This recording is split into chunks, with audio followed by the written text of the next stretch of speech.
Primeiro, um bom dia a todos vocês que estão aí aguardando a volta de Cristo, aguardando o almoço. A nossa vida é uma constante espera. Desde que a gente nasce, a gente espera por alguma coisa. As crianças, quem nasceu aqui em São Paulo sabe disso, né? A criança aguarda chegar no ginásio para quê? Pelo menos na minha época, quando existia o Play Center. Aguardava chegar na quinta série, porque na quinta série a escola levava para o Play Center e no Play Center você andava sem professor, sem ninguém. Você podia fazer o que quisesse. Na quarta série não, você tinha que ir com todo mundo, com a professora e nos brinquedos de criança. E você via a turma da quinta, sexta, sétima série andando sem ninguém por perto, sem nenhum adulto, né? Então você aguardava chegar na quinta série para poder não ter nenhum professor enchendo o saco e você poder ir em qualquer brinquedo do parque. Depois que você chega na quinta série, aí o Play Center perde um pouco a graça, porque você vai todas as férias. Qual que é a próxima etapa de espera? Você tem 10, 11 anos, o que você aguarda? Pelo menos os meninos, o que os meninos aguardam ansiosamente? Fazer 18 anos para quê? Para tirar a carta, né? Depois que faz 18 anos, a espera é por namorar, né? Você tem um carro e, na teoria, pelo menos na grande São Paulo, na teoria, um carro é metade do caminho andado para você conseguir a primeira namorada, né? Então você conseguiu o carro, nem que seja emprestado do pai, do irmão mais velho, mas você já está dirigindo, você já tem como ir para a balada, você já tem como... Eu estava até brincando com a dona Tereza, né? Na balada, na minha época, o amarelo é quando você tinha namorado, mas estava aberto a novas possibilidades, né? A menina podia chegar em você mesmo você tendo um namorado amarelo, então um sinal amarelo, vá com cuidado, né? Se ia com vermelho, era o quê? Ó, eu sou casado, sou noivo, sou comprometida, a pulseira vermelha. E se fosse com a verde, é porque pode chegar junto que então é pra isso, né? Você estava caçando namorado ou namorada. Então você aguardava os 18 anos para tirar carta, para conseguir uma namorada, o primeiro emprego e assim por diante. O engraçado é que quando a gente casa, já tem o nosso emprego, já tem o carro, a nossa espera muda um pouquinho, né? Porque ao mesmo tempo a gente tem saudade do que antes era a juventude, né? Não só porque ia passear, mas porque quando você é jovem, mora na casa dos pais, tudo é muito fácil. Tem comida, roupa lavada, não precisa pagar IPTU, nem ver IPVA do carro, nem ver o óleo do carro, porque o pai ele manda ver junto com o dele, né? É fácil a gente morar com os pais porque a gente tem o suporte de tudo. Apesar de que quando a gente mora com os pais, a espera é: vou dar por fora daqui, porque eles me enchem o saco. Mas quando você sai e tem que pagar as próprias contas, aí a coisa muda, né? Você fala: ai, que saudade que eu tenho de chegar sábado de manhã e não precisar acordar cedo, porque eu sei que alguém vai limpar a casa, alguém vai fazer a comida. Não, agora que casei, ou eu faço, né? Não tenho dinheiro para pagar uma diarista, eu tenho que acordar cedo dessa vez. Então a gente fica querendo voltar para o passado, mas olha para o futuro também, né? A gente começa a imaginar o quê? A casa própria, começa a imaginar as viagens nas férias, a promoção no emprego e, por fim, a aposentadoria. Então, a nossa vida é uma constante espera. A gente está sempre esperando. Eu peguei eu invadi a privacidade de uma pessoa aí na internet. Acho que a maioria conhece o que eu vou mostrar aqui. Se não conhece, eu vou explicar. Isso aqui é o chamado Facebook, que a maioria das servas de Interlagos tem. Então eu acho que grande parte de vocês tem. Se não tem, os filhos têm, né? É nisso aqui que os filhos de vocês ficam muita parte do tempo, tá? Gastando nessas páginas aqui. O Facebook tem uma coisa chamada de linha do tempo, que você coloca quando você nasceu, a sua infância, coloca as fotos da época, e aí você tem um diário da sua vida na internet, né, até o dia de hoje. Então eu entrei no Facebook da dona Lília Marques, né? Tá ali, ó, ela nasceu no dia 1º de abril de 1940. Mentira! É mentira? A dona Lília está ali. E a primeira coisa que aconteceu na vida dela, após o nascimento, está ali. Alguém consegue ler o que aconteceu? Foi batizada em 1940, que ela colocou ali a foto do batismo dela. Naquela época já tinha foto em cores, dona Lídia? Colorida aqui. Né? Foi Photoshop, né? Em 1940 ela foi batizada. Será que o Facebook de vocês está cristianizado ou ainda é pagão? Não aparece o batismo de vocês? Acho que só da Dona Líria. Eu entrei aí de um monte de gente e ninguém colocou batismo. Dona Líria tem. É o batismo salvo em Jesus, né? Porque se Jesus voltar, o Facebook dela entra na rede do céu. O de vocês não vai entrar não, porque não foi batizado. Né? Aí, adiante, o que aconteceu na vida dela? Isso aí. Vamos ler em conjunto. Quem tem Bíblia pode ir marcando. Aonde que está na Bíblia esse primeiro passo? Que a Bíblia nada mais é do que esse programa de computador do Facebook. Ele mostra a sua vida, do começo até o fim. Né? E a Bíblia fala que a nossa vida em Cristo começa com o batismo. Então, Colossenses 2, capítulo 12, nós vamos ler em conjunto ali. Tá? Quem tiver na Bíblia, lê na Bíblia. Quem tiver no telão, pode ler. Vamos ler juntos. Pois quando vocês foram batizados, foram sepultados com Cristo. E no batismo também foram ressuscitados com Ele por meio da fé. E vocês têm um grande poder de Deus. O mesmo Deus que ressuscitou Cristo. Então, o batismo faz vocês morrerem em Cristo e nascerem em Cristo. Isso aqui foi tema das maiores fofocas no primeiro século. A gente acha que só na nossa congregação tem fofoqueiro. Mas na congregação de Paulo tinha também, na de João, em Éfeso, na de Marcos, no Egito, na de Tomé, na Índia. Todos os apóstolos, eles tinham fofoqueiros na igreja, mas especialmente em Roma. Né? Que os romanos, eles criaram a seguinte fofoca, que os cristãos matavam crianças e comiam suas carnes nos cultos. Com base nisso que eles ouviam dos cristãos, de morrer no batismo, matar, afogar a criança e ressuscitar. E comer a carne de um tal de Jesus, numa tal de comunhão. Então eles imaginavam, eles levam as crianças, afogam, matam, assam e comem a carne e bebem o sangue. Era essa fofoca que rondava os cristãos. Com base, olha só que interessante, né? A fofoca, a gente vai falar muito de fofoca nesse estudo, a fofoca sempre está baseada na verdade. Ela nunca é uma invenção totalmente errada. Ela sempre é baseada em algo que a pessoa ouviu, né? E aí ela cria uma ideia e fala. Então a fofoca que cercava a igreja era essa. Ó. Eles comem carne humana baseada numa verdade. A gente come a carne e toma o sangue de Cristo. Né? É verdade, nós comemos. Mas não é uma carne que você pega e corta alguém e assa. E de matar criança é verdade. Nós matamos nossos filhos, sepultamos nossos filhos. Mas não que a gente enfia uma adaga e mata a criança para ela ressuscitar. Então a fofoca sempre é baseada na verdade. Tem muita gente que defende a fofoca e diz, eu vi. Não, eu ouvi, não tenho prova. Só que às vezes a prova que você tem não é o que você pensa que tem. O que acontece com a volta de Cristo é a mesma coisa, um monte de fofoca, né? Que vai ter os 1000 anos ou não vai ter, que vai ser aniquilado ou vai ser renovado, e fica fofoca de fofoca baseado na verdade que é a Bíblia, né? Toda falsa doutrina é baseada na Bíblia, numa verdade, mas ela se torna heresia, se torna fofoca quando o que você ensina não reflete de fato o que acontece ou o que a Bíblia diz. A heresia nada mais é do que uma fofoquinha baseada numa verdade que é a Bíblia. Tá? Então nós somos batizados, morremos com Cristo e renascemos. Próximo slide, a gente não vai ler todos os versículos, que isso aqui é 2h30 de palestra, a gente só tem 1h30, então alguma coisa a gente vai pular. Se alguém tiver dúvida, levanta a mão, a gente vai parando e vai conversando, tá?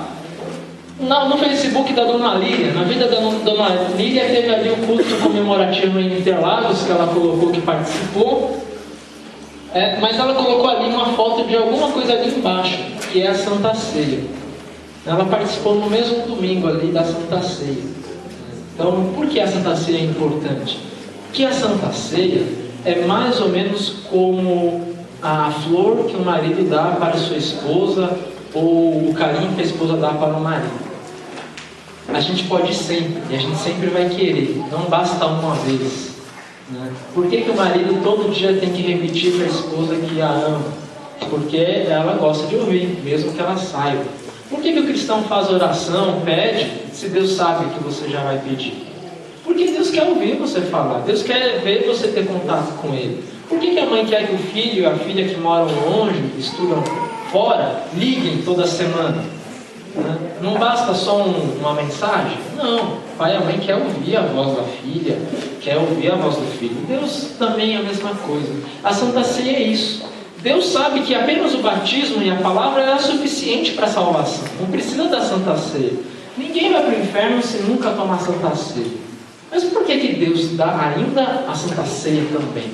Porque Ele quer cada vez mais contato com a gente, né? Ele quer essa proximidade. Então a Santa Ceia, quanto mais a gente vai, melhor, porque mais contatos temos com Deus. Abraço em quem a gente ama, quanto mais a gente dá, melhor.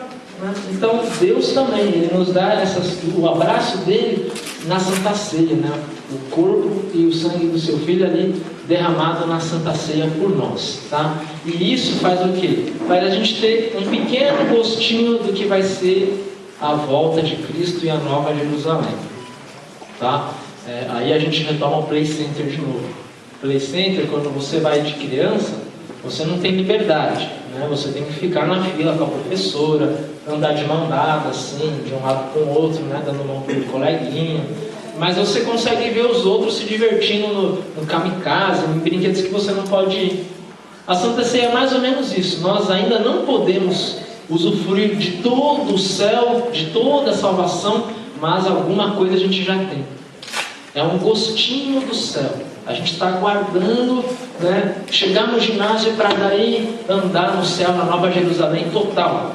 Chegar nessa idade, em termos espirituais, é a volta de Cristo. Quando Jesus voltar, nós não precisaremos mais da Santa Ceia. Nós teremos a Cristo vivo e presente na nossa vida. Por isso aí tem uma coisa muito importante. A gente às vezes na igreja, a gente fica fazendo briga por coisa tão estúpida, né? Fica discutindo Santa Ceia, fica discutindo batismo, fica discutindo liturgia, culto, não sei o que lá, e tudo isso vai acabar.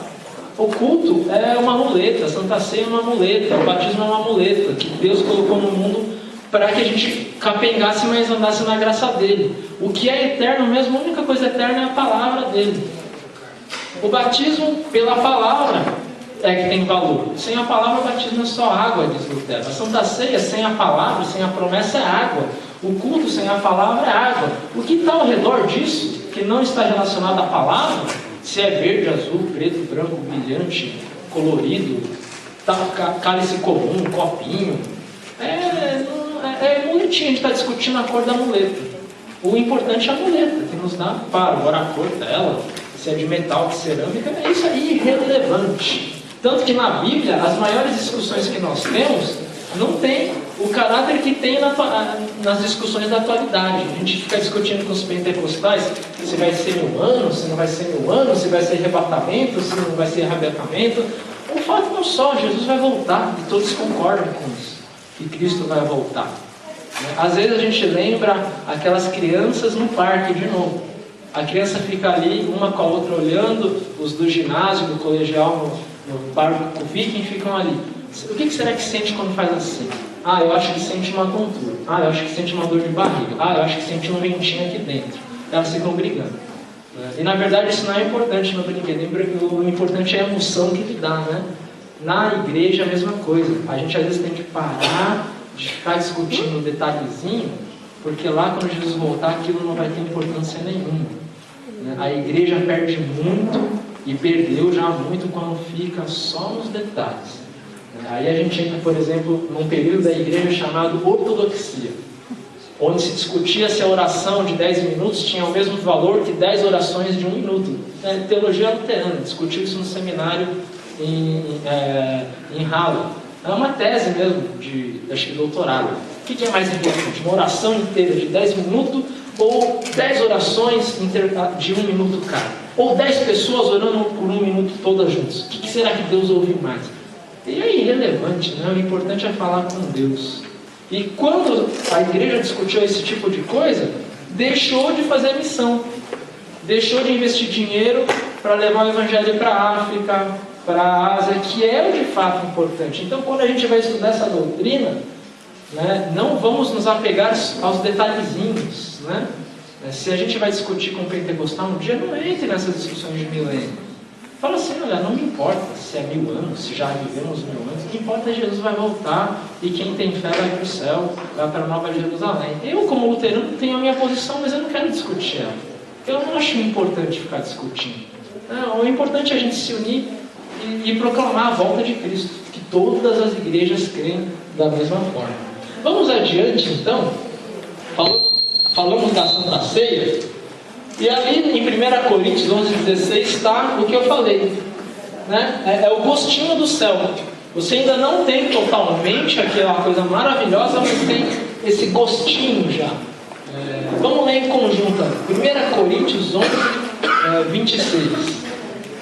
De maneira que cada vez que vocês comem este pão e bebem este cálice, estão anunciando a morte do Senhor até que ele venha. E Jesus prometeu: eu estarei com vocês até o fim dos tempos. Jesus está conosco. Qual a diferença da presença de Cristo na nossa vida e da presença dele na Santa Ceia? Qual é a diferença? Para que eu vou à Santa Ceia se Cristo está presente no meu coração? Na Santa Ceia nós temos a presença de Cristo, chamada a presença sacramental, que só quem recebe o corpo e sangue de Cristo possui essa presença especial. Quem não recebe a Santa Ceia tem Cristo, porque tem a palavra, né? Mas na Santa Ceia é aquele momento íntimo com Cristo, né? Por exemplo, a presença de vocês na vida das pessoas é diferente. O que você faz com o filho é uma presença de mãe ou de pai. O que você faz com o marido e com a esposa é uma presença única, que só uma esposa ou um marido pode fazer na intimidade. A Santa Ceia é esse momento mais íntimo que só o cristão que crê que recebe o corpo e sangue de Cristo pode ter com Jesus. Essa intimidade total. Por isso que a nossa igreja tem muito cuidado quando recebe as pessoas a Santa Ceia, né?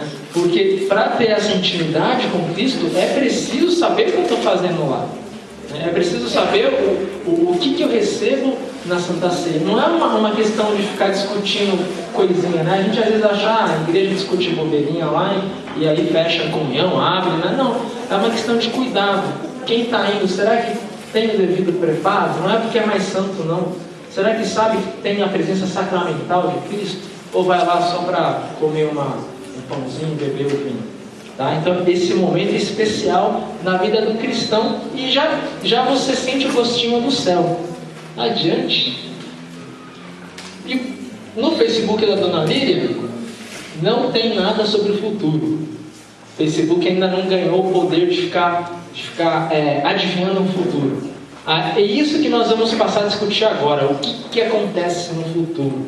E aí, o que acontece no futuro vai abrir um monte de discussão por causa das fofocas que existem por aí sobre o que a Bíblia ensina ou deixa de ensinar, né? Então a gente vai ver o que de fato a Bíblia permite afirmar e o que de fato não passa de fofoca ou fantasia, e às vezes a fofoca sempre leva a um fim maléfico, a um fim ruim, e é isso que nós vamos ver. Então, a partir de agora vão surgir dúvidas, e por favor levantem a mão, que a sua dúvida pode ser a dúvida dos outros, que esse assunto, mesmo na nossa igreja, ele fica meio nebuloso, tá? A nossa doutrina luterana, ela não é uma doutrina fechada, ela deixa várias opções de interpretação sobre o que acontece após a morte. Pode ser novidade para alguns. O que, pastor?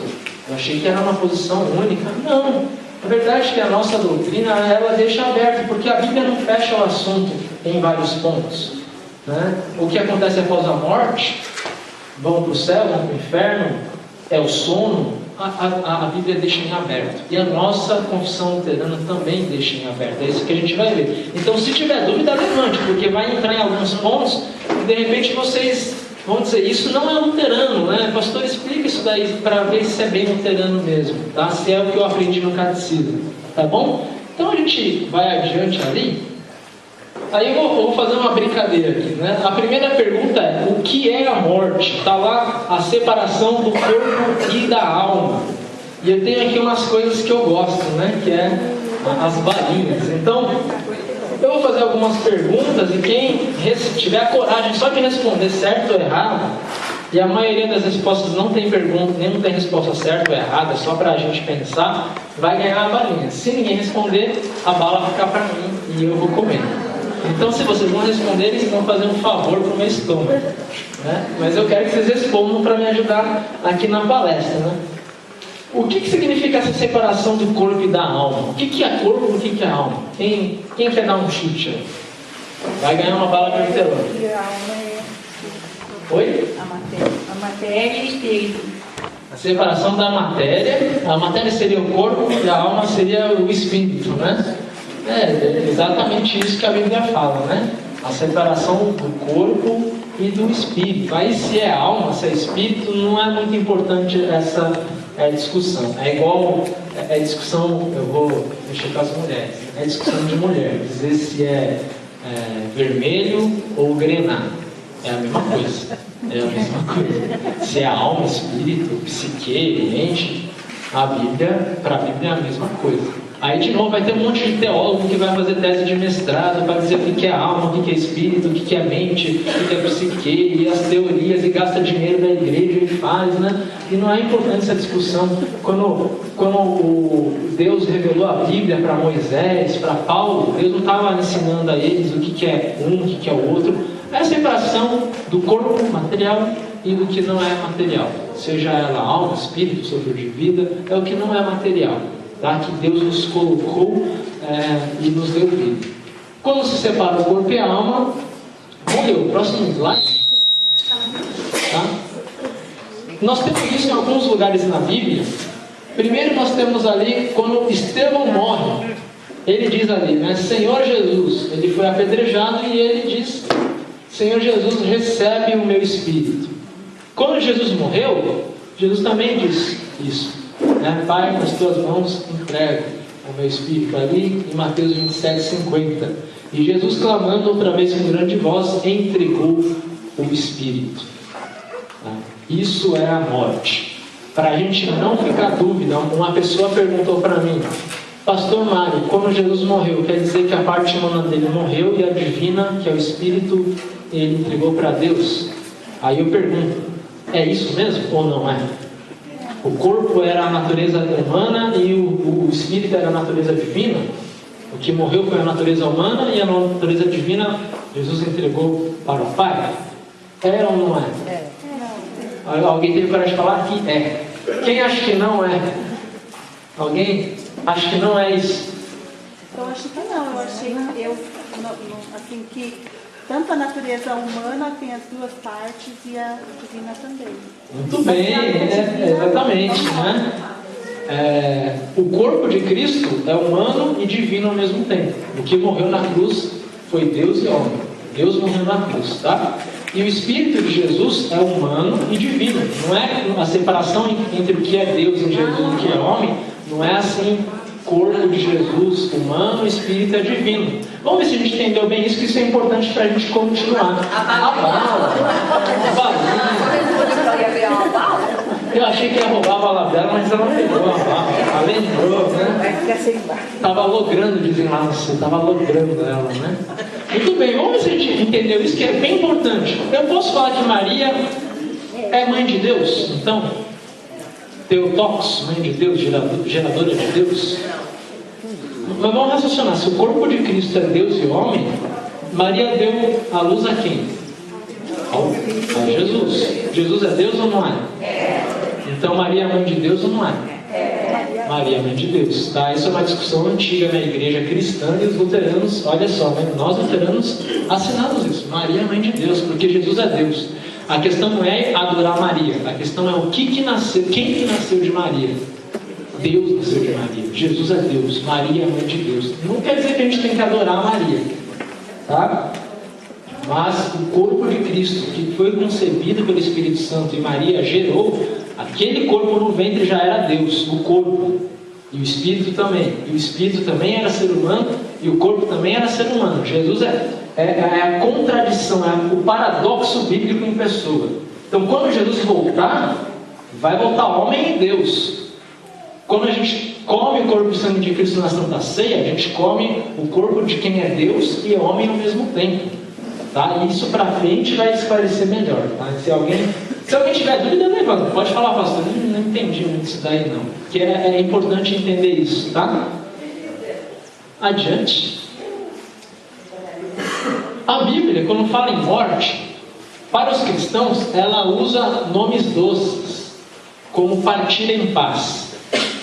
Tá? É a morte para o cristão. E para os descrentes, a Bíblia usa nomes amargos, como em Gênesis 38, ser morto pelo Senhor.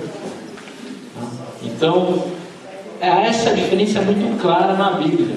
Davi morre e Davi vai aos braços do Senhor. Vai para onde estavam seus antepassados, Abraão, Isaque e Jacó. Morre um rei ruim, né? Morre, por exemplo, o rei Asa, ele vai para um lugar não tão bom igual Davi. Alguns reis é só para o mundo dos mortos, ou outros só para onde estão os seus antepassados. Alguns reis de Israel. Então a Bíblia vai fazer essa diferenciação para a morte do justo e do injusto. Tá?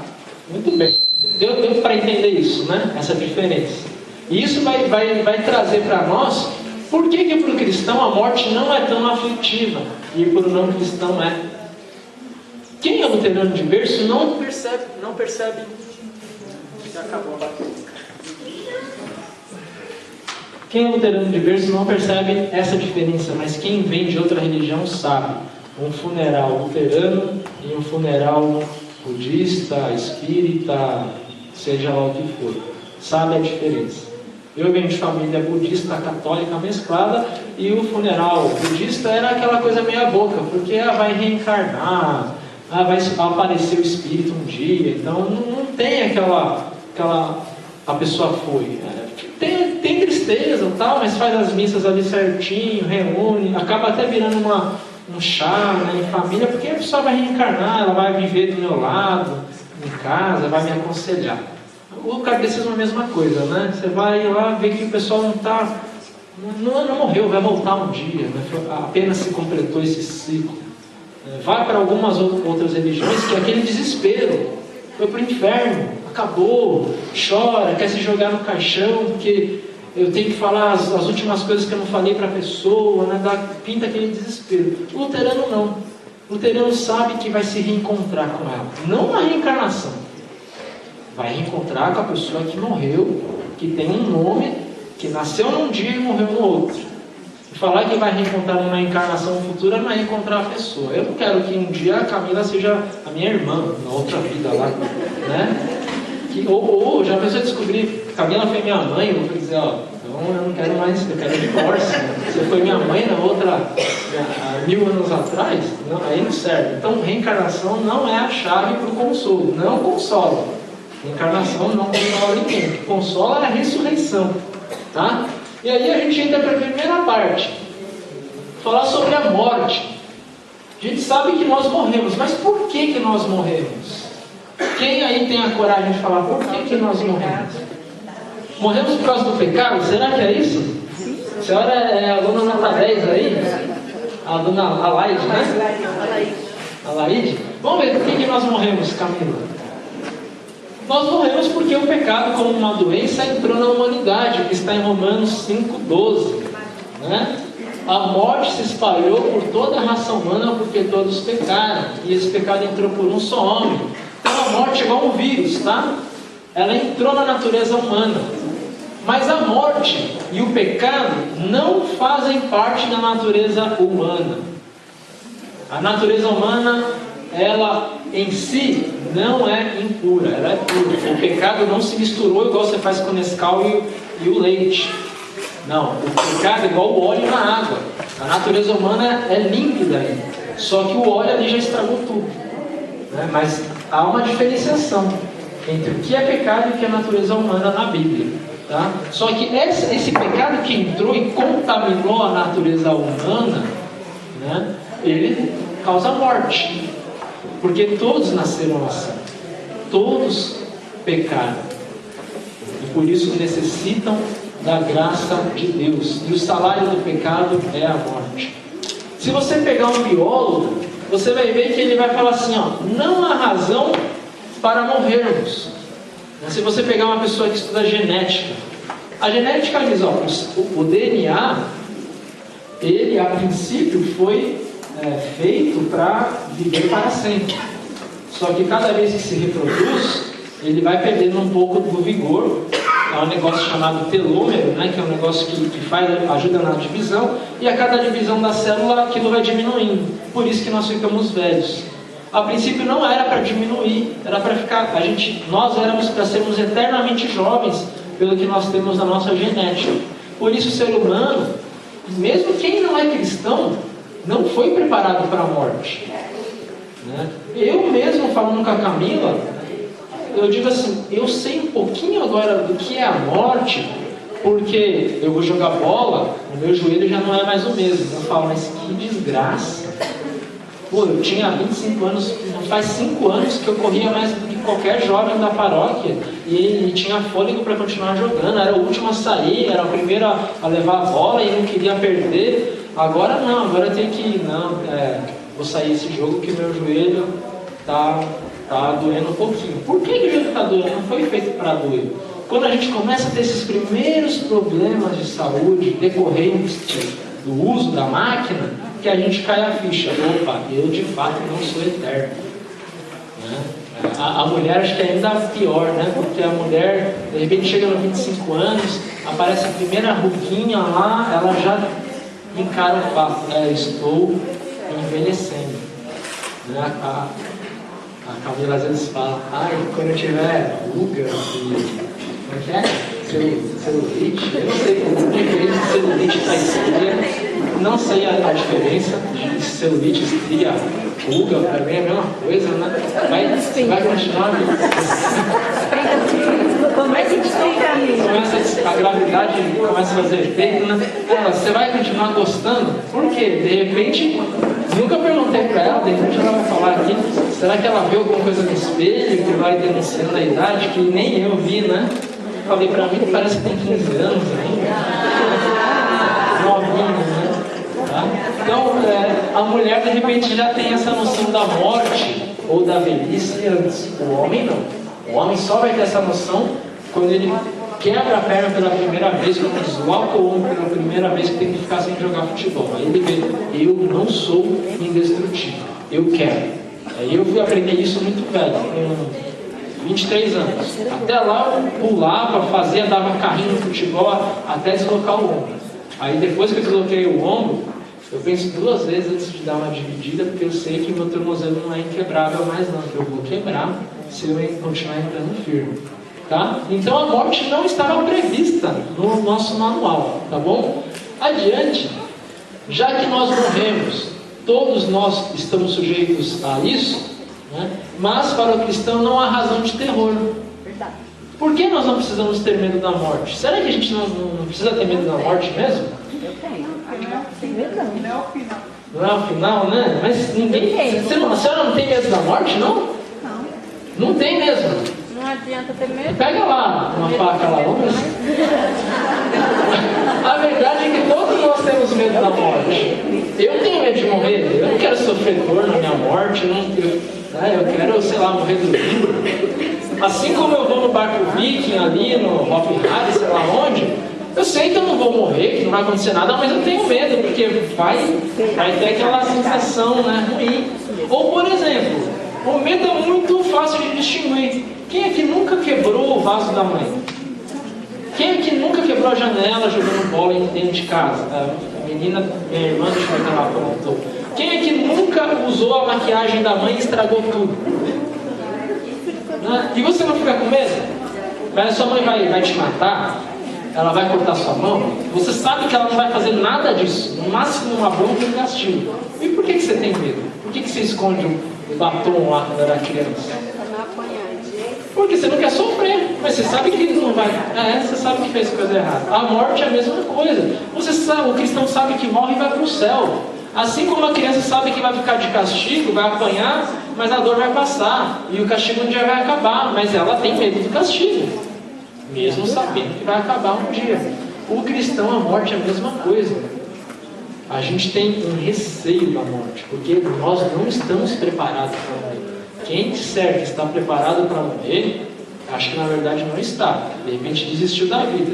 A não ser uma pessoa que está com uma doença, que sofre muito, né? Aí sim, aí às vezes já está preparada para morrer. Ou uma pessoa que já atingiu uma idade, onde já enterrou filhos, já enterrou marido, vive sozinha. Aí sim a gente pode dizer, ó, essa pessoa aguarda pelo chamado do Senhor, com alegria. Mas quem ainda tem os filhos, quem nunca enterrou ninguém, dizer que pode vir morte, né? Tá com algum problema, tem que procurar terapia, tá? Não é natural um cristão com uma idade média já dizer que está preparado para a morte, que pode vir a morte, que está bom. Não é natural. Tem que lembrar de Moisés, né?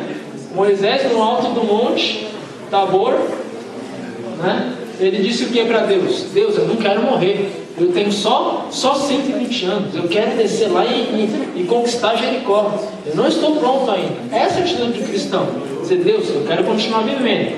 Se o Senhor me chamar, tudo bem. Mas saiba que é contra a minha vontade. Eu não quero morrer. E Deus vai chamar. Como chamou Moisés. Tá? E isso é natural do cristão. É dizer, eu não quero morrer sim. A não ser a exceção que eu falei. Doença ou extrema velhice já enterrou todo mundo. Está sozinho no mundo. Tá? Adiante. Aliás, isso é uma coisa que está gravando que eu quero falar para minha mãe. Né? Falar isso de posso morrer quando tiver neto. Eu falo, nunca vou ter filho então. Aí vai ficar assim. O cristão, apesar de ter receio da morte, ele não precisa ter medo do que vai acontecer após a morte. Daqui Paulo fala para Timóteo ali, 2 Timóteo 1,10, que nós vamos ler em conjunto. Mas agora ela foi revelada a nós por meio do glorioso aparecimento de Cristo Jesus, o nosso Salvador. Ele acabou com o poder da morte e por meio do Evangelho revelou a vida que dura para sempre. Então, ele acabou com o poder da morte, não com a morte, mas com o poder da morte de nos condenar. Então, a dona Lília colocou no Facebook dela, quando ela morrer, ela vai, depois da morte, se encontrar com Deus e ter a vida que dura para sempre. Adiante, caminhão. A pergunta agora é, já sabemos da morte, o que acontece, para onde vai a alma após a morte? Qual é o destino após a morte? Quem quer arriscar em uma resposta? Vai para onde a alma depois que a gente morre? Alguém tem algum chute? Vai para o céu, para o inferno? Quem falou céu, para o inferno? Vai pro céu. Aí, ó. O senhor passa de cara. Vai para o céu, para o inferno. Muito bem. Aqui vai entrar outra. Lembra que eu falei das fofoquinhas, das discussõezinhas, né? Aqui de novo entrando na história da teologia ou da igreja, é uma fofoca, uma disputa que não tem razão de ser, né? Na verdade, nossa doutrina de fato ela abre para dois caminhos. Dizer que a alma vai para o céu ou para o inferno é o que muitos vão dizer quando leem a parábola do rico e do Lázaro, né? O rico foi para o inferno, o Lázaro foi para o céu, para o seio de Abraão. Quando lê Apocalipse e um monte de outros textos. Mas é verdade também, próximo slide, que a Bíblia também fala às vezes no tal do sono. O Antigo Testamento fala no mundo dos mortos, né? Ele não faz muita diferenciação tão grande como no Novo Testamento de inferno, Hades, né? E céu. Às vezes é só o mundo dos mortos. Tá? Mas o fato é o quê? Independente se dorme e aguarda a ressurreição, ou se a alma vai mesmo para um lugar chamado céu, onde está Jesus, ou vai para o inferno, onde fica em prisão, independente dessa discussão meio boba, a verdade é, morreu, acabou. Morreu na graça, está na graça. Independente do que é essa graça. Morreu sem a fé, sem a graça, está sem a graça. Independente do nome que você dá para isso. Não importa, aí eu lembro que eu falei do carro, né? Você aguarda tirar 18 anos, fazer 18 anos para ter carro. Não vai importar se o carro que você vai dirigir, a princípio para o adolescente, né? Se vai ser um Gol ou um Honda Civic. Ele quer dirigir. Né? O seu pai fala, eu te dou um Uno, beleza, eu quero um carro. Então ficar discutindo a cor do carro, metálico, branco, né? Isso às vezes dentro da igreja não leva a lugar nenhum. A verdade é, morreu, está na graça. Tá? Então vamos ler ali, Hebreus 9:27.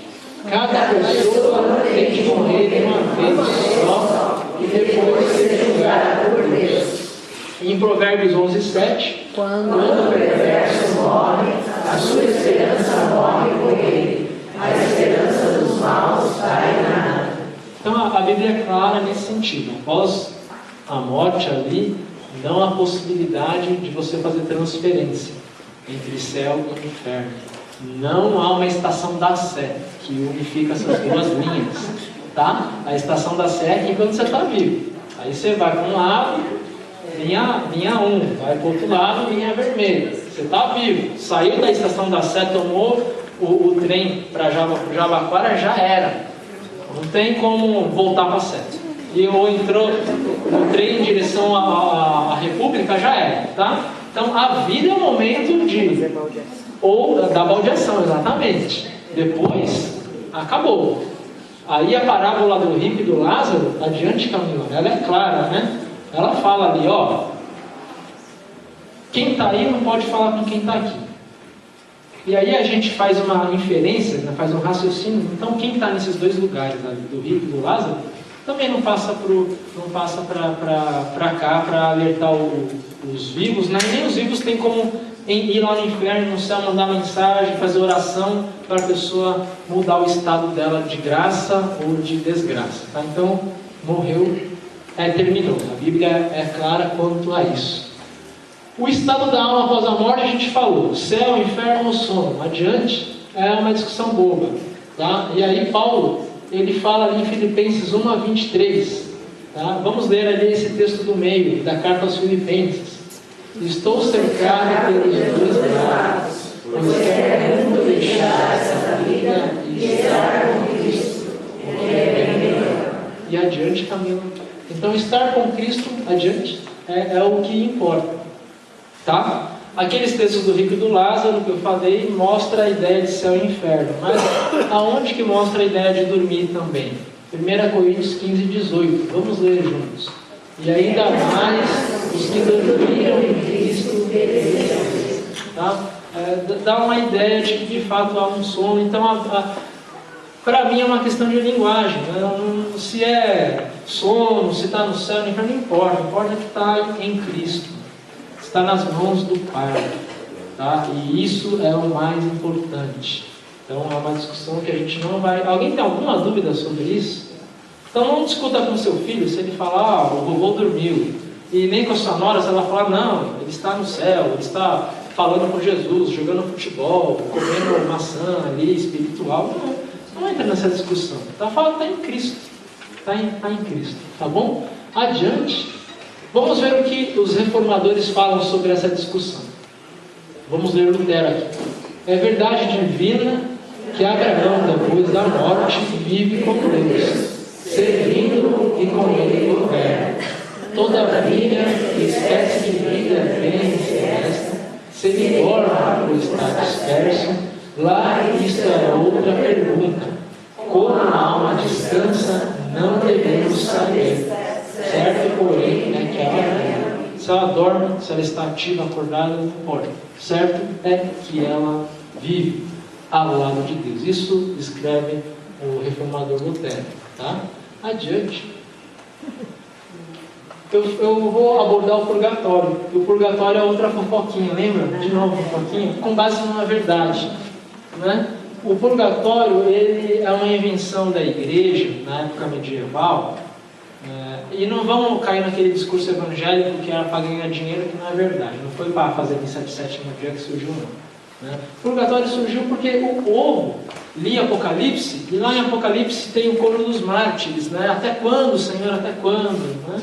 Os mártires clamando. É com base nesse texto que a igreja medieval vai criar gradualmente, não foi padre nem papa que fez isso, foi o povo que lia, interpretava e fofocava e criava ideias, criar a ideia do purgatório. Ó, tem almas que aguardam, então vamos orar para essas almas terem menos dor e alcançarem uma plenitude maior. Vamos ajudar os que estão ainda no estado intermediário. Não é nem o inferno, nem o céu, mas se encontram na antessala do céu. Tá? E aí se criou aquela ideia de orar para os que já faleceram.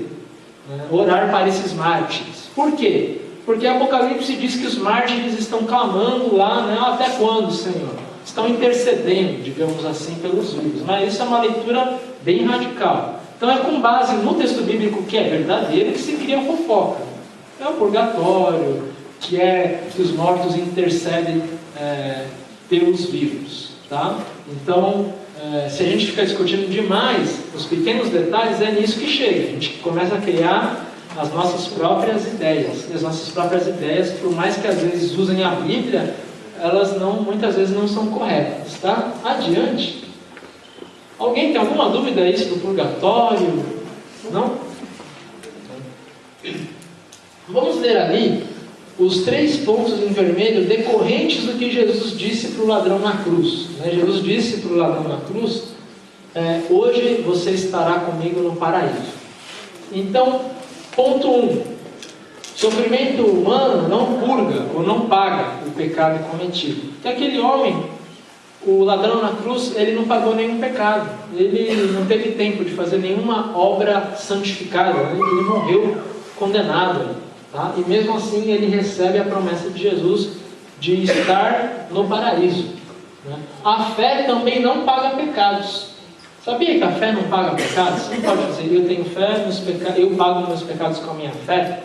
Você não pode dizer isso porque é fofoca de novo. Porque você começa a dizer assim, eu tenho que ter muita fé. Então se eu tenho muita fé, eu posso cometer alguns pecados. Eu cometi muito pecado na minha vida que eu tenho que ter uma fé imensa em Cristo para compensar os pecados que eu cometi.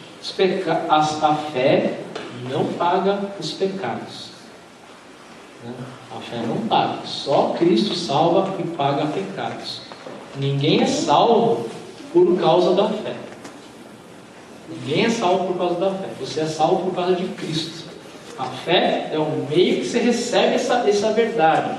É o meio que Cristo tem de habitar no seu coração. Mas não é a fé que te salva. É Cristo. Por que isso é importante dizer? Por que é importante combater essa fofoquinha de que a fé salva? Por que será que o pastor Mário está falando isso? Não é a mesma coisa? Se é Cristo que salva, se é a fé? Parece que o pastor está se contradizendo, está aí discutindo besteira. Por que é importante falar que Cristo salva e não a fé? Se não chega na hora da morte, eu digo, será que eu tenho fé suficiente? Será que a minha fé é grande?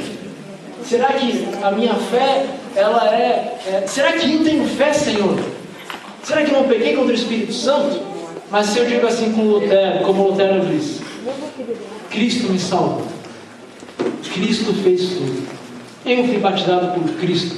Cristo é o meu Redentor. Na hora da morte, na hora da volta de Cristo, eu tiro o foco de mim, eu tiro o foco da minha fé, eu tiro o foco do que eu penso e coloco o foco fora, na cruz de Jesus. E aí não importa mais eu, não importa a minha fé, não importa o que eu sou, mas importa o que Cristo fez por mim e por toda a humanidade. Aí chega a hora da morte, eu posso dizer, Jesus, a minha fé, não sei o tamanho dela, nem sei se eu tenho fé, mas eu sei que o Senhor morreu por mim. E eu vou para o céu porque o Senhor vai me levar. Aí a gente consegue morrer em paz. Então é importante ter essa diferenciação, que nós luteranos, a gente às vezes fica raso. É a fé que salva, a fé. Aí chega na hora da morte mesmo ali, a fé, puxa a fé, será que eu tenho? Não, é Cristo que salva. Tá? Deu para entender essa diferenciação? Tá? Importante na hora quando a gente precisa mesmo, né? Adiante, Camila. Pode ir para o próximo. Essa pergunta aqui, ela é muito... Eu não queria colocar, mas pessoas fizeram essa pergunta. Lembraremos dessa vida na Nova Jerusalém? Ou no céu? Não sabemos. Alguns falam que Isaías diz ali, eis que tudo se fez novo, não há lembranças das coisas passadas. É um texto que diz que, pode ir adiante. É um texto que diz que não, adiante. É um texto que diz que não vai ter lembrança. Vamos fazer uma... Eu queria ver isso aqui. Quem acha que não vai lembrar de nada dessa vida quando Jesus voltar e levar para Nova Jerusalém? Levanta a mão. Quem acha que não vai lembrar de nada? Oi? Jesus vai lembrar, mas porque ele vai ter esse que tudo se fez. Quem acha que vai lembrar, levanta a mão. Quem acha que vai lembrar da vida de quem foi aqui? Quem amou e lembrar da vida.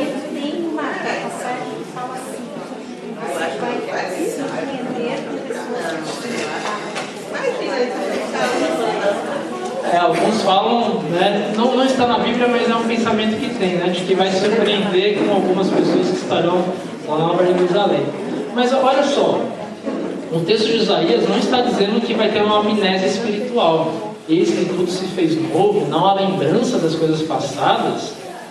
Esse verbo lembranças não quer dizer que não haverá amnésia. É lembranças do sofrimento, do pecado. Eis que tudo se fez novo no sentido não há mais pecado, não há mais choro. É isso que Isaías ele quer dizer. Tá? Esse texto não prova nada. Aliás, esse é o único texto forte daqueles que defendem que não haverá identidade, memória na Nova Jerusalém. Enquanto que vários textos da Bíblia parecem mostrar de que há uma memória. O próprio texto de Apocalipse dos mártires. Senhor, até quando? Eles lembraram do que aconteceu na vida deles, do martírio que eles sofreram e estão aguardando pela volta de Cristo. Né? O texto da parábola do rico e do Lázaro. O rico estava lá no mundo dos mortos e ele lembrou, tem família que ficou lá e manda alguém lá avisar. Né? Ele lembrou da vida dele após a morte. Né? Então, provavelmente, né, nós vamos lembrar. E isso é importante por quê? Porque a nossa identidade pessoal é também o que a gente viveu aqui e o que a gente lembra daqui. Se a gente for para o céu e não lembrar quem foi a minha esposa, quem foi o meu filho, quem sou eu na Nova Jerusalém, então? Na Nova Jerusalém? Eu sou um anjo, então? Eu não vou lembrar de vocês? Eu não vou lembrar que o Corinthians fez no campeonato da Libertadores? Que graça vai ter, então? Eu não sou mais eu? O céu não vai lembrar do Corinthians. Oi? O céu não vai lembrar do Corinthians. No céu não vai lembrar do Corinthians? Eu acho que vai, hein? Esse que tudo se fez novo, né? Tá? Então, a Bíblia parece indicar que haverá lembrança assim após a morte ou quando Jesus voltar. E aqui adiante, Camila, a gente faz uma diferenciação. Antes de entrar no próximo ponto, a volta de Cristo. Qual a diferença do céu, independente se é sono ou se é estar ativo, né, estar num lugar chamado céu, numa dimensão extra? Qual a diferença disso? Da onde está nossa alma após a morte e da Nova Jerusalém? Qual é a diferença? Aí a gente vai estar ressuscitado.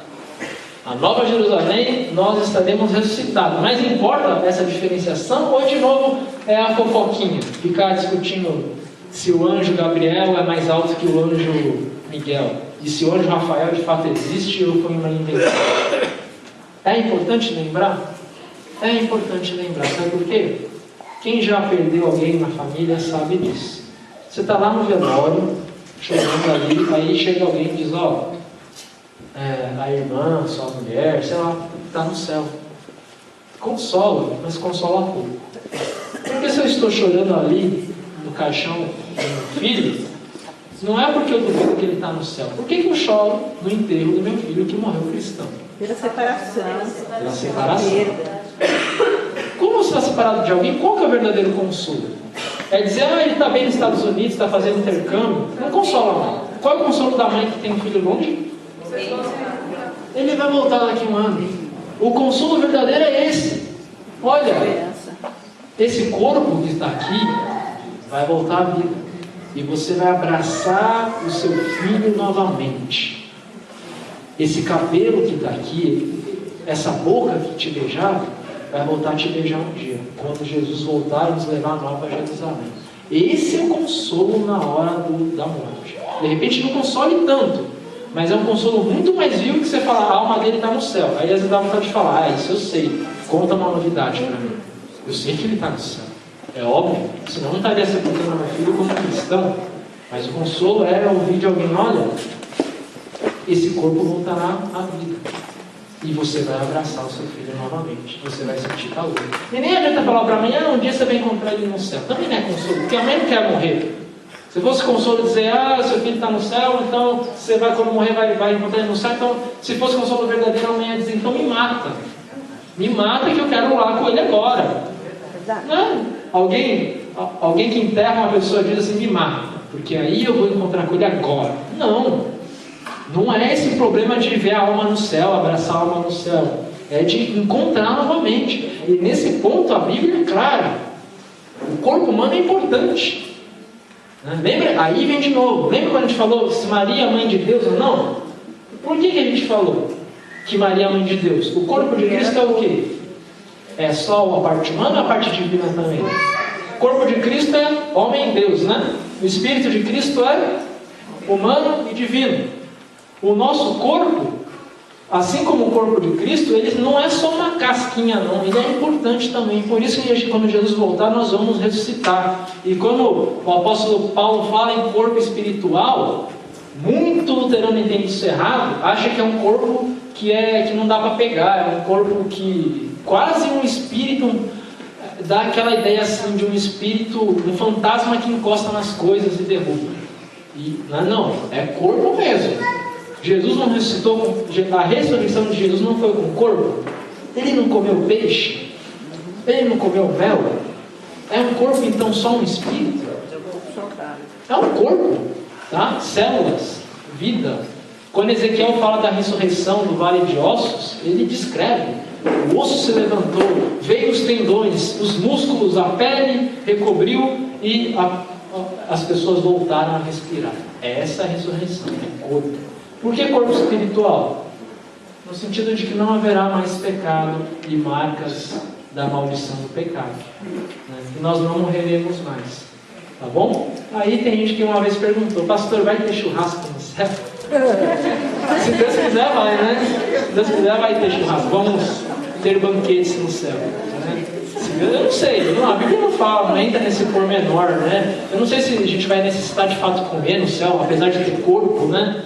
A Bíblia não fala nisso. Apesar de falar do banquete, Jesus parecia ser meio, nesse ponto acho que eu sou meio igual Jesus gosta de comer, né? Banquete, várias visitas em Interlagos, e aí fica pra janta, né? Aí o pastor meio intrometido, né? Chega na hora certa, a família chega na hora da pizza. Sexta-feira é dia de visita pastoral, que aí a gente vai comer uma pizza. Não, estou brincando. Mas Jesus gostava, a Bíblia fala muito em banquete, tá? Aí a gente agora entra para a volta de Cristo, que é quando vai iniciar a Nova Jerusalém. Ninguém está na Nova Jerusalém ainda. A Nova Jerusalém não é o céu. O céu, o estado intermediário da alma, seja o sono, seja um céu ativo, com casinhas, espírito, as almas dos cristãos ao redor do trono. Seja o que seja, independente do conceito de céu, tá? A Nova Jerusalém é aquilo que Jesus falou. Oi? Eis que subirei para preparar lugar, né? É uma cidade que será inaugurada na volta. É o novo céu e a nova terra. Tá bom? E quando que isso vai acontecer? 2 Pedro, capítulo 3, versículo 4. Vamos ler em conjunto. Ele prometeu vir, não foi? Onde estarei? Os nossos pais morreram e tudo continua do mesmo jeito que era desde a criação do mundo. É isso que o mundo pergunta. Que Nova Jerusalém é essa que vai vir? Nossos pais morreram, tudo é igual, né? Não é mais ou menos isso que o mundo fala? Aonde que vocês veem Jesus voltar? Aonde que vocês veem Cristo? É tudo a mesma coisa, nada melhorou. Então essa mensagem não é nova, de duvidar de que a Nova Jerusalém um dia será realidade. Aí nós vamos entrar agora nesse detalhe de como será essa volta adiante. Nós vamos agora estudar na Bíblia como será essa volta, os sinais da volta e a volta mesmo final, tá? Quem tiver a Bíblia aberta, pode deixar já aberto em Mateus 24, tá? A gente vai fazer um pequeno exercício.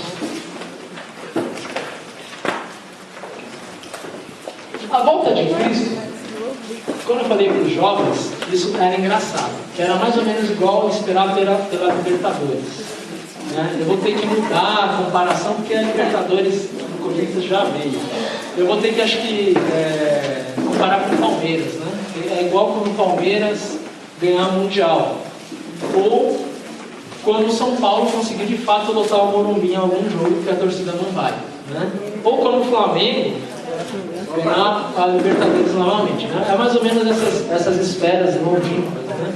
Mas Deus mostrou esse ano, ó, pastor Mário, não é tanto assim não. Você não esperava a Libertadores, ela vem antes da época. Jesus vem igual ladrão. Então a gente tem que estar preparado. Né? Como vai ser essa volta aí, em Mateus 24? A gente pode classificar, apesar da Bíblia não fazer essa classificação, tá? Isso aí é coisa humana, coisa nossa de pastor, né? A Bíblia, nem a Bíblia é dividida em doutrina, né? Você não inicia de novo, doutrina de Deus, doutrina da Santa Ceia, batismo. A Bíblia não fala, né, nesses termos. A Bíblia fala do amor de Deus por nós, revelado em Cristo, da criação do mundo e assim por diante. Essa classificação, ela tenta pegar o texto bíblico, né, e tornar ele mais entendível a nós. No sentido qual? Que a gente consegue, por meio da classificação, ter uma ideia do geral. Se eu pedir para vocês decorar uma lista, e minha mãe fazia isso, né? Não dava tempo de anotar, vai lá no mercado e compra isso, aquilo, outro. Se falar tudo desorganizado, provavelmente eu vou esquecer 2, 3 coisas, como acontecia. Aí eu aprendi o quê? Já que minha mãe não deixava eu anotar, falava tudo correndo, eu falava, mãe, primeiro fala o que é seco, o que é molhado e o que é de limpeza. Aí ela, ó, de seco eu quero feijão, arroz, lentilha, blá, blá, blá. De molhado eu vou querer que você compre leite, água, refrigerante para hoje à noite. E de limpeza eu quero que você compre álcool e cândida. Ela classificava, ficava mais fácil para mim, do que ela falava tudo misturado.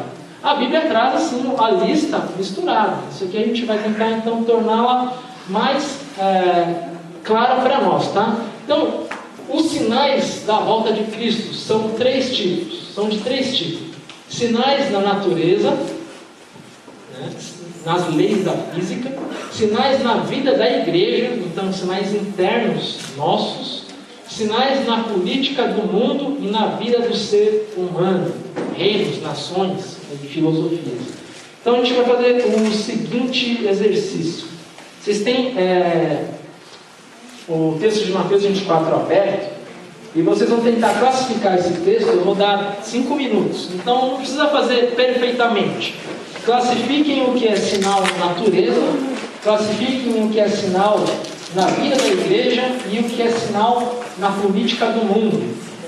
Então, um dos tipos de sinais você de repente circula, o outro você sublinha e o outro você faz uns quadradinhos, alguma coisa para diferenciar. Tá? São esses 3 tipos, essas 3 categorias. A Camila pode deixar as categorias ali para o pessoal ler. Então, 5 minutinhos é o tempo que vai levar para o Palmeiras cair para a segunda divisão, se Deus quiser. Oi?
Como nós classificamos aí. Próximo slide. Vejam a anotação de vocês. Não precisa concordar, tá? Próximo slide. Sinais da natureza, eu coloquei ali 3. Terremotos, o sol ficará escuro e a lua não brilhará mais, estrelas cairão, poderes do espaço serão abalados. Quem estudou Apocalipse viu isso, né? Nos selos, nas trombetas, né, e nos cálices. Tá?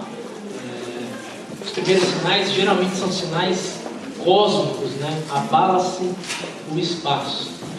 E aí a gente tem que entrar na mente grega, que foi, o Novo Testamento foi escrito em grego para aquele contexto judaico-romano. Falar que o sol e a lua não brilharão mais é dizer que, ó, já era. Falar que estrelas cairão, nós temos aquela ideia de estrela, de constelação, galáxia, e eles não tinham. Para eles era a terra plana, as estrelas no céu, se aquilo tudo cair, acabou, tá? E os poderes do espaço serão abalados, mas ainda não é o fim, tá bom? Não é questão de clima aqui não, é questão de a gravidade sofrer um efeito inesperado, coisas absurdas acontecendo, tá? Alguém colocou mais algum sinal na natureza, eu gostaria de dizer? Acho que da natureza é mais fácil, né? Eu coloquei vários lugares haverá falta de alimentos. Né? Vários lugares haverão falta de alimentos. Pode ser um sinal da natureza, né? Vai abalar tudo, vai produzir o quê? Né? Adiante. Mas aí eu coloquei nos políticos, mas também, é da natureza. Aí no momento político, guerras e barulho de guerras, acontece desde que o mundo é mundo, mas nos últimos tempos se intensificarão. Tá? Falta de alimento, traição e ódio, haverá falta de amor no mundo. Quem estudou os cálices em Apocalipse, né? Os departamentos conseguiram estudar o Apocalipse? Lembrem que as 7 cartas, os selos, as trombetas e os cálices são câmeras diferentes para o mesmo momento. Tá? O Apocalipse não é uma história assim, capítulo 1, 2, 3 e 4 e chegou no final. O Apocalipse é igual um replay de futebol. Vê o mesmo gol diversas vezes de diversos ângulos. É isso que é Apocalipse. Então as cartas falam do fim do mundo. Os selos vão falar do mesmo evento, vão voltar de outra câmera a abordar o fim do mundo. As trombetas voltam do comecinho e abordam a história do fim do mundo. Os selos também. E o que é o fim do mundo em Apocalipse? Não é só aquele momento, 1 segundo antes da volta de Cristo. É desde o começo do mundo. Isso vem se desenrolando. Então, Apocalipse não significa fim do mundo, significa revelação. Então, quando a gente fala de Apocalipse, é a revelação das coisas que começaram com a queda em pecado. Aliás, a gente pode dizer que Apocalipse começou antes, no coração de Deus, né? Ali quando Ele criou o ser humano e já de antemão, antes do tempo, já designou que Cristo seria o Salvador da humanidade. Como é isso? Só o Pai sabe, tá? Então, é toda a história da igreja, especialmente ali desde a subida de Cristo aos céus até o fim do mundo. É essa história de Apocalipse que se repete várias vezes. Não quer dizer então que a trombeta vem depois do selo e que os cálices vêm depois da trombeta. Não, está acontecendo tudo ao mesmo tempo. E também não é um selo após o outro, ou uma trombeta após a outra. É meio que ao mesmo tempo, está soando tudo, está derramando tudo ao mesmo tempo. E esse ao mesmo tempo não é um dia, é da volta de Cristo, ou da subida de Cristo aos céus até a volta dele. Tudo isso está acontecendo. E nos últimos tempos, nós teremos aí sim o último selo, a 7ª trombeta e o 7º cálice, que é o momento mesmo eminente que a Bíblia fala, a teologia fala, parousia, né? É a volta de Cristo, ele voltando visivelmente, tá? Então nós teremos ali a maldade que vai se espalhar, o amor esfriará, mas fiquem firmes, não é o final ainda. E por fim, os sinais na igreja. Sinais na igreja, falsos profetas e falsos messias, né? Vocês leram ali, né? Mateus 24.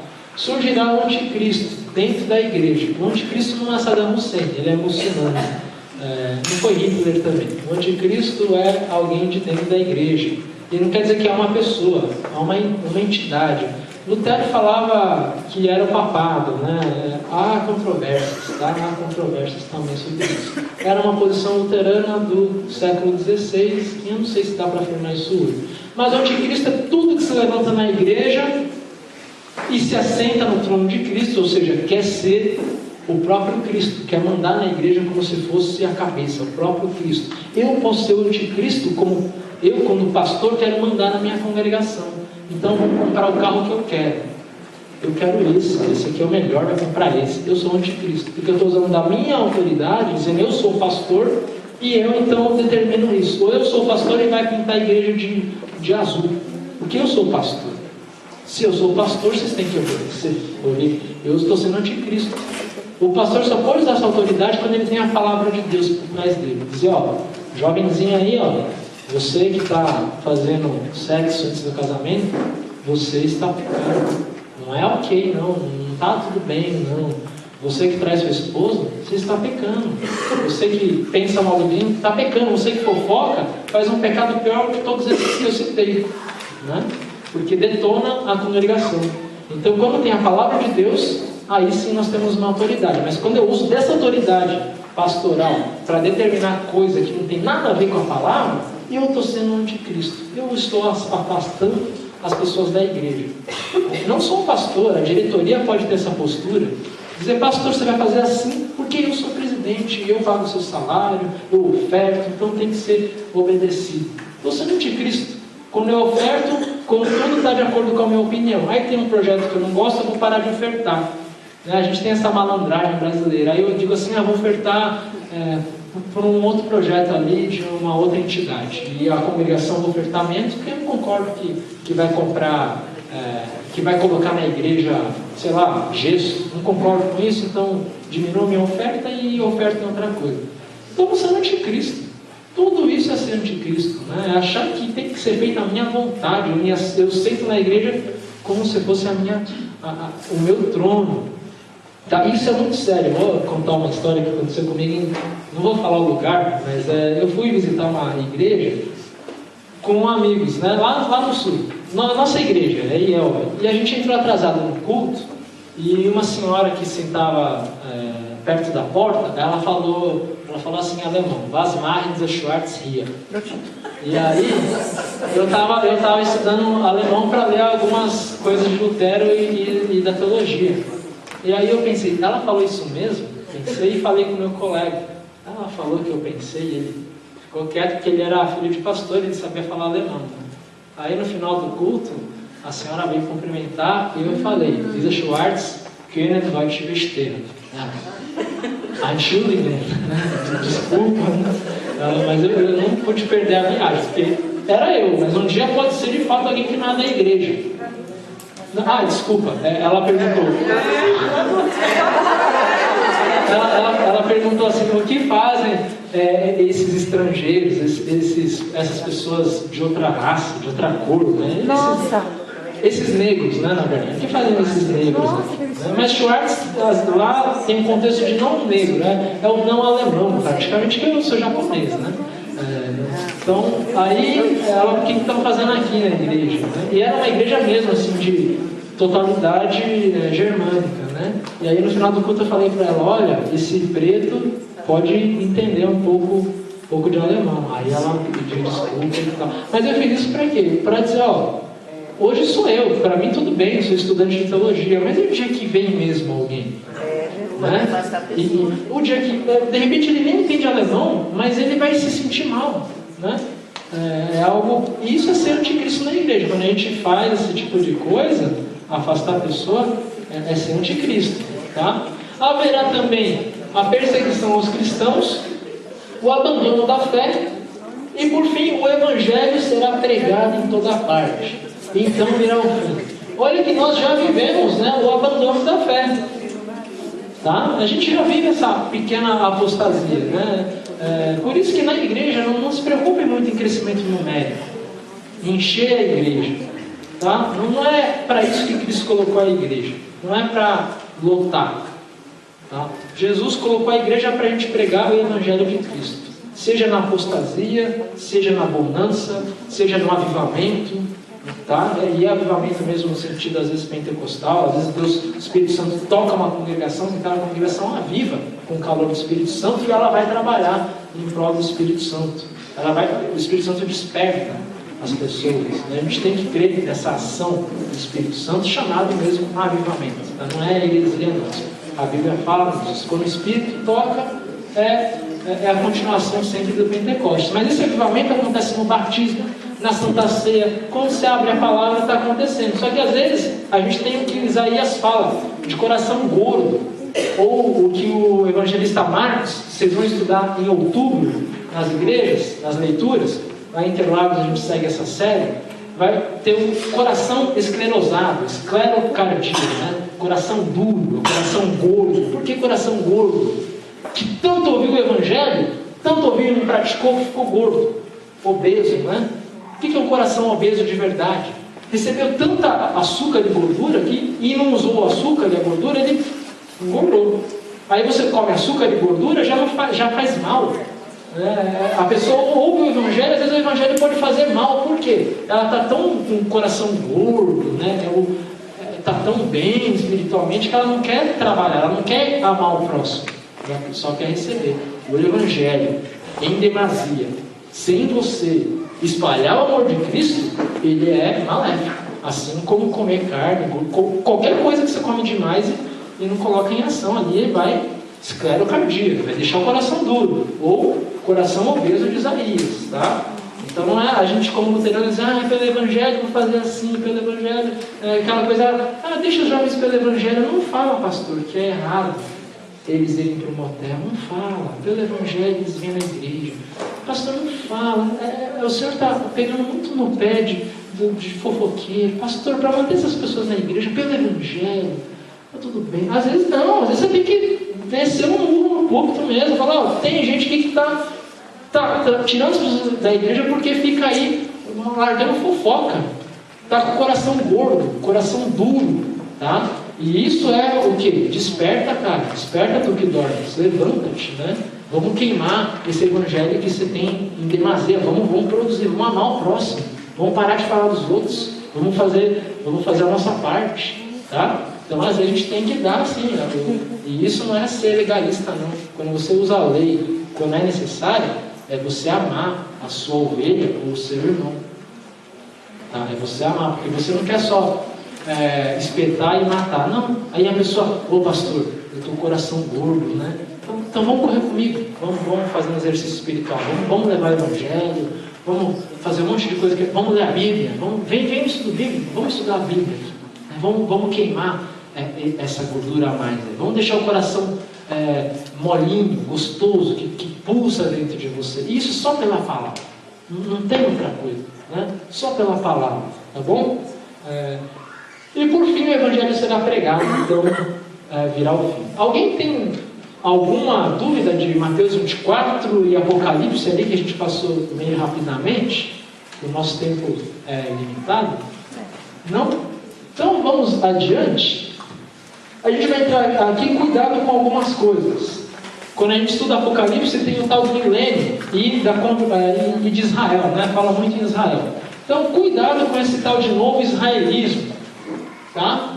Vamos ler aqui Romanos 11, 26, antes de começar qualquer discussão. É assim que todo o povo de Israel será salvo. Como dizem as Escrituras Sagradas, o Redentor virá de Sião e tirará toda a maldade dos descendentes de Jacó. De quem que Paulo está falando? Quem que é esse todo o povo de Israel? Quem são os descendentes de Jacó? São os israelenses, os que habitam um país chamado Israel, cuja capital é Tel Aviv. Os descendentes de Jacó são os judeus. E nesse ponto eu estou bem, porque esse dia eu li uma tese de mestrado que diz que nós japoneses somos uma das tribos perdidas de Israel, e eu fiquei impressionado que de fato a gente não tem noção, muita coisa na língua japonesa, a raiz parece hebraica, muita coisa, né? Eu fiquei até assim, algumas festas japonesas acontecem exatamente nas mesmas festas do Antigo Testamento, eu nem tinha noção, né? Aquela festa do Matsuri acontece na Páscoa judaica, né? Na segunda lua nova do mês de, não me engano que mês que é, se é de Nisan, alguma outra, exatamente nas mesmas datas, com os mesmos sentidos, né? Então, mas eu não sou, né? Não é esse Israel, não é quem tem DNA judaico ou israelita, tá? Israel que será salvo é quem? Quem são os verdadeiros filhos de Abraão? Próximo slide. Os verdadeiros filhos de Abraão são os que têm fé, Gálatas 3:7. E essa é a nova Israel. A nova Israel é a igreja cristã. Os descendentes de Jacó são os que têm fé, né? São os que creem em Cristo como o único Salvador. Por que tem que tomar cuidado com essa teoria de que nos últimos tempos Israel, o país, se converterá, né? E a gente então tem que defender Israel? Por que o perigo de defender isso? Muitas igrejas às vezes defendem essa noção. Por que é perigoso isso? Por que eu estou trazendo isso? Para nada? Só para dizer, não vai converter? Tem que ter um lado prático na nossa vida. Quando você vê no noticiário assim, homem-bomba explode escola judaica em Jerusalém. Se você pensa assim, malditos, estão atacando o povo eleito de Deus, você crê na nova Israel. De que os judeus, os israelitas, são de fato uma nação escolhida por Deus agora, ainda que Deus irá restituir a eles na salvação. Israel não tem mais valor do que o Brasil ou do que a Palestina. É apenas uma nação política, ponto final. Tá? Então não vai pendurar a bandeirinha de Israel no seu quarto ali, achando que aquela bandeira significa que é o povo de Deus. Não, é um país, Israel, que tem um parlamento e que tem uma capital em Tel Aviv e só. E não vai ter destaque nenhum na volta de Cristo. Vai ser como as outras nações. Tá? Então, muito cristão tem aquele preconceito contra os árabes, contra os palestinos, e às vezes a favor, politicamente, de um país, com essa noção religiosa, de que Canaã é a terra de Israel. Então eles têm o direito de estar lá. E mal sabem os pobres palestinos de que a culpa daquela guerra é de quem? É das nações ocidentais cristãs, né? Quem enfiou os judeus ali e apoiou que eles decretassem independência são esses cristãos que acreditavam que está se cumprindo as escrituras. Agora Israel está lá e agora é uma nação reconhecida pela ONU e Jesus vai voltar logo porque essa nação vai se converter um dia. É perigoso pensar assim, porque você toma partido político com fundo religioso. Aí não adianta a gente falar mal dos muçulmanos que veem a religião como política, se nós também queremos a mesma coisa, de que Israel é mais importante que os outros porque está na Bíblia. Não está na Bíblia, eles quebraram a aliança. A aliança é quem crê em Jesus, não é mais quem tem o sangue, o DNA de Abraão. Os filhos de Abraão são os que têm fé. Alguém tem alguma dúvida nisso? Deu para ficar claro? Tá? Então, quando lê Apocalipse ali, Israel é a igreja. Tá? Adiante, Camilo. Agora nós entramos na tal teoria do milênio. Antes de entrar, o que seria o milênio para vocês? O pessoal estudou Apocalipse nas congregações. O que é o milênio? São 1000 anos? Que período que é esse milênio? Muito tempo. Quem falou muito tempo? Muito tempo, né? Para nós, por enquanto, são 2000 anos, mais ou menos, né? 2003 anos, porque o calendário também está errado. Não é 2012. Tá? Então, são 2000 e poucos anos, né? É da volta de Cristo até da subida aos céus até a volta de Cristo. Na verdade, dá para até falar que antes, é desde ali da criação do mundo, é um milênio, né? Que desde de tempos imemoriais, a morte, a guerra, a apostasia no reino de Deus, a queda e assim por diante. Então, o milênio é isso. Vai ter fim quando Jesus voltar. Aí nós vamos ter várias teorias sobre esse milênio. Camila, pode passar adiante, que a gente não vai ter tempo de ler, tá? Então nós temos uma linha do tempo supostamente falsa, logicamente na nossa visão luterana e assim por diante. Uma ressalva a gente faz aqui é importante. A gente às vezes a teoria do milênio ela é mais antiga que a nossa doutrina. A igreja antiga acreditava mesmo nesse milênio de 1000 anos. Jesus volta a 1000 anos e assim por diante, tá? Era a fé assim do segundo e terceiro século mesmo. Não tem como negar, tá? A doutrina nossa, ela contrariou isso mais tarde, porque viu-se que não era teoria, não era ensino bíblico mesmo, só se usa aquele texto de 1000 anos e nenhum outro, né? Era muito isolado. Então, essa linha do tempo é o quê? A vida de Cristo, a era da igreja.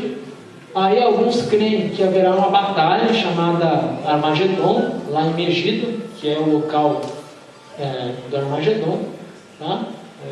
Da batalha final. Haverá o falso arrebatamento, né?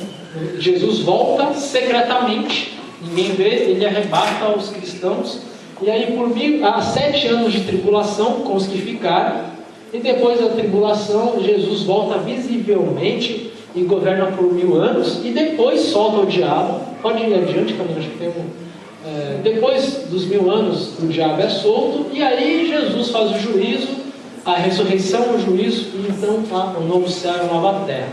Então, a grosso modo, a falsa linha é essa. Jesus volta secreta, a tribulação final. Aí o Armagedon, a batalha visível, né? O diabo contra os anjos. Depois disso haverá o arrebatamento. Os cristãos serão arrebatados para algum lugar e ficarão só aqueles que não creem. Depois de 7 anos de tribulação entre os que não creem, Jesus volta visivelmente e institui milênio. Por 1000 anos há paz na terra e todos vivem em paz. Depois de 1000 anos, Satanás é solto por um breve tempo, e aí então Cristo ressuscita os mortos, julga a todos e vem a Nova Jerusalém. Mas isso tudo é uma linha falsa, ela tem muitas incongruências, né? Imagina ali no arrebatamento, tá? Você está no avião e aí o piloto é cristão e é arrebatado. O seu período de tribulação vai durar 10 segundos. Aí alguns têm até a noção, olha só que absurdo. Eu tinha um colega assim que ele cria no arrebatamento e falava: quando você pega avião ou um ônibus, o que você pede para Deus? Eu peço que o motorista não seja cristão. Porque se houver o arrebatamento, ele vai pousar o avião. Né? Aí, vejam só, né? Ele mesmo não acreditava que seria arrebatado, para ele dizer isso. Tá? Então, há algumas coisas estranhas nessas teorias todas, tá bom? É mais parte do folclore que se tornou doutrina oficial e até hoje em algumas igrejas, alguns cristãos creem assim. Mas o Apocalipse não fala nisso dessa forma, nem a Bíblia fala. O que a Bíblia fala? Os 1000 anos é o reinado de Cristo, é a era cristã, é a era da igreja. Tá? Aí, ao final, na 6ª trombeta, 6º cálice, 7ª trombeta, 7º cálice, Satanás será solto e Jesus, após isso, retorna para ressuscitar os mortos, julgar e trazer a Nova Jerusalém. Essa, na verdade, é a fé apostólica, do credo apostólico. O credo apostólico não foi escrito pelos apóstolos, foi escrito depois. Tá? Mas essa fé refletia a fé da igreja cristã como um todo, quando se discutiu esses pormenores. E a igreja sentou e discutiu: não, essa coisa de milênio está estranha, vamos estabelecer? Creio no Espírito Santo, na Santa Igreja Cristã, 1000 anos, que é a comunhão dos santos, na remissão dos pecados, aí na ressurreição da carne e na vida eterna. Não creio na tribulação, não creio nos 7 anos ali e nem no milênio. Tá? É essa linha do tempo que a Bíblia transparece para nós. E aí nós teremos o novo céu e a nova terra. Aí a gente tem que falar do que agora? Do juízo. Adiante, Camilo. Pode passar que a gente já falou. Da ressurreição dos mortos. Isso. Do juízo. Como será isso? Jesus volta, ressuscita os mortos e vai julgar onde? Onde haverá espaço para todos os seres humanos de todas as eras, desde Adão até o último ser humano que nasceu ser julgado? A Bíblia fala apenas em uma coisa: Cristo aparecerá em toda a sua glória e ressuscitará os mortos e julgará o mundo com justiça. Que justiça é essa? Que é a base do julgamento. Que justiça é essa? O pastor Arthur ensinou aqui. É a justiça onde Cristo se torna justiça por nós, se torna pecado, e a justiça de Cristo se torna a nossa justiça. Ele, que era santo e justo, se torna pecado e pecador por nós, para nos fazer santos e justos. Essa é a justiça. Tá, Deus é justo, o nosso pecado está perdoado, mas não é um canetaço de Deus. O pecado, ele custa caro. E o nosso pecado não é de graça que foi perdoado. O que custou os nossos pecados? A morte do Filho de Deus, do Filho do Pai. É esse o preço dos nossos pecados. Então não pense assim, estou perdoado de graça, né? Posso pecar à vontade porque estou perdoado. Não. Seu pecado custou caro, e custa caro, custa a morte e sofrimento de Cristo. Essa é a justiça. Alguém pagou pela salvação que você tem. Ela não veio de graça, veio de graça para você, para nós. Somos salvos de graça. Isso é amor de Deus, é Cristo, né? E eu creio nisso, nós cremos nisso. Mas ele custou mesmo para alguém, o próprio Filho de Deus. Tá? Então, esta é a justiça. Se o juízo, aí a gente vai discutir, aonde vai ser isso? Não se sabe. É uma discussão vã. Se vai ser um por um, a Bíblia não entra nesses detalhes técnicos, né? Às vezes é mania. Aí de novo eu vou puxar, usar a minha esposa aqui. Às vezes a gente vai fazer, sei lá, vai no Outback. Aí tem que ter o checklist. Então que horas que a gente entra, o que a gente faz. Aí às vezes eu falo, pra quê?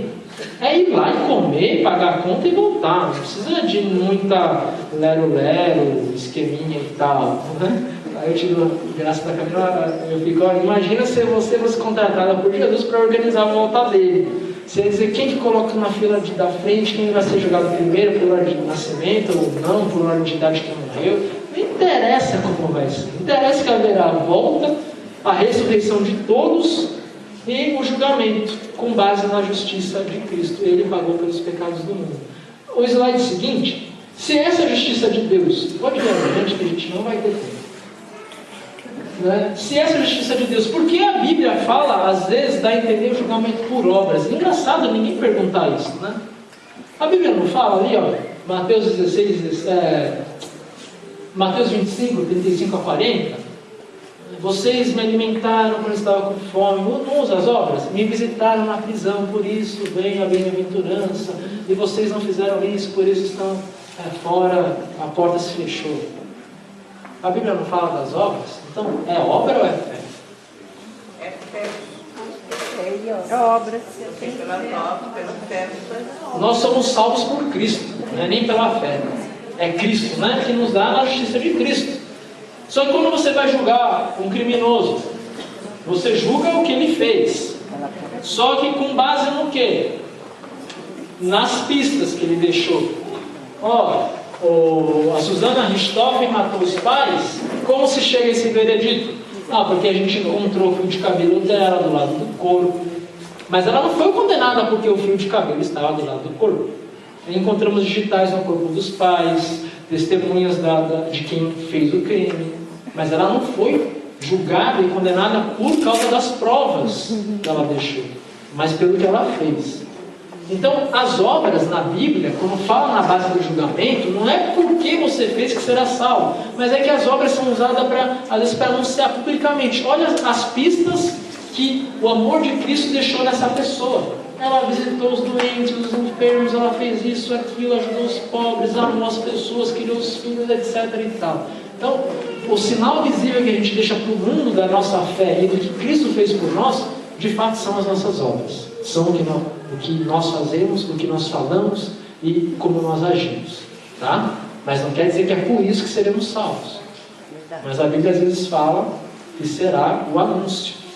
As pistas de que essa pessoa tem fé e Jesus é o Salvador dela. Está aqui, a vida dela. Tá? Mas não é com base nisso. Tá bom? Haverá um segundo juízo? A gente não falou que a pessoa morre e já é julgada, Hebreus capítulo 9, e aí ressuscita e julga ela de novo? Como que é isso? Lembra da fofoca do purgatório? Surgiu por causa disso. As pessoas disseram, morreu, ela foi para o inferno, vamos fazer uma oração poderosa que quando Jesus ressuscitar, quem sabe ele muda de ideia, né? Não é só brasileiro que queria dar jeitinho. A igreja romana, latina também. Vamos dar um jeitinho. Vamos fazer bastante missa para o culto, seja lá o que for, orações, para fazer Jesus mudar de ideia na hora que ele voltar. Haverá um segundo julgamento? 5 minutos. Não haverá um segundo julgamento. Então, o que será um julgamento para quem morreu, foi julgado e aí ressuscita na volta de Cristo? O que é esse julgamento, então, se não é um segundo julgamento? Não, que aí vai pro ovo, vai pro céu, vai pro inferno, né? Então já é o caminho. Na verdade, é apenas a proclamação pública, né, do que já foi decidido na hora da morte daquela pessoa. Né? O juízo na morte é um juízo pessoal, eu e Deus. Deus fala, você está condenado, não creu, tchau. Você está salvo, porque Jesus morreu por você, você creu, céu. Só que é só você que ouve, né? Só você morreu. No juízo, todos vão ouvir. Vai pegar lá... Oi? Vai pegar lá a do Carmo, e aí Jesus vai falar para todos os seres humanos, a do Carmo foi salva porque eu morri por ela creu em mim, etc e tal, anúncio público. Esse foi para o inferno porque não creu, etc e tal, né? É a proclamação pública. É mais ou menos igual o casamento na igreja às vezes. O casamento aconteceu já lá no civil, e na igreja é proclamado publicamente para os irmãos também, mas já aconteceu lá quando assinou o papel, tá bom? Aí, para terminar, vamos correr só um pouquinho com isso. Existe essa discussão, que alguém me perguntou também. Vai ser destruído tudo e criado novo, ou vai ser transformado? É a aniquilação de destruir tudo e criar novo, ou é transformar o que já existe? Como será a Nova Jerusalém? Transformar o que já existe. Pode ser. Na verdade, a Bíblia não deixa também... não se define, ou seja, não é para a gente discutir sobre isso, se é transformado ou criado novo, tá? Então não vai entrar lá em disputa com outras religiões, porque eles falam que o céu vai ser aqui, não entra nessa disputa, é uma disputa agora, adiante caminho. A Bíblia às vezes fala assim, em destruição total e renovação, tá? 2 Pedro 3, 6 a 7 fala ali que Deus destruirá tudo pelo fogo. E aí dá a ideia de que a Nova Jerusalém é algo novo, inaugurado. Adiante, caminho. Né? Aí fala ali que a terra e o céu passarão, eles perecerão, consumação dos séculos. Estou criando um novo céu e uma nova terra. Quem estiver anotando, pode anotar esses textos. Dá a mesma ideia de que será tudo aniquilado e criado novo. Né? Aí, mas a Bíblia também dá a entender, às vezes, na renovação. Romanos 8, 21 e 22. Vamos ler em conjunto aqui. Um dia o próprio universo ficará livre por poder destruidor que o mantém escravo e tomará parte da gloriosa liberdade dos filhos de Deus. Pois sabemos que agora o universo todo geme, sofre como uma mulher que está acabada de parto. Então também dá a ideia de que o universo será retirado o que oprime, ficará livre do poder destruidor, né, e tomará parte, fará parte da glória celestial, esse universo. A Bíblia então não bota um ponto final, não é para a gente ficar discutindo. O importante é o quê? Independente se é renovação de tudo ou transformação do que já existe em algo sem pecado, independente do que é que vai ser bom ao lado de Deus. Né? Quando você, o pastor Eber lá torcendo para o Corinthians, independente se é ganhar nos pênaltis, independente se é ganhar gol roubado, eu quero ser campeão dessa desgraça de Libertadores, eu quero saber. Nem que Jesus volte naquele momento, mas Jesus espera o juiz apitar para a gente ir para o céu campeão. Mas eu quero ser campeão, não importa como. A Nova Jerusalém é a mesma coisa, não importa. O que importa é que vai ser bom. Vai ser maravilhoso, né? Esse é o nosso consolo, tá? Adiante. Vamos pular essa parte dos graus ali e tal. A gente tem uma pequena... Volta só uma pequena coisa sobre os graus. Alguns perguntam também. Haverá graus de condenação, graus de glória? O que vocês acham? Haverá graus no inferno e graus na Nova Jerusalém? Eu acho que não vai detectar. A Bíblia fala às vezes assim, graus de condenação. A Bíblia fala em graus de condenação.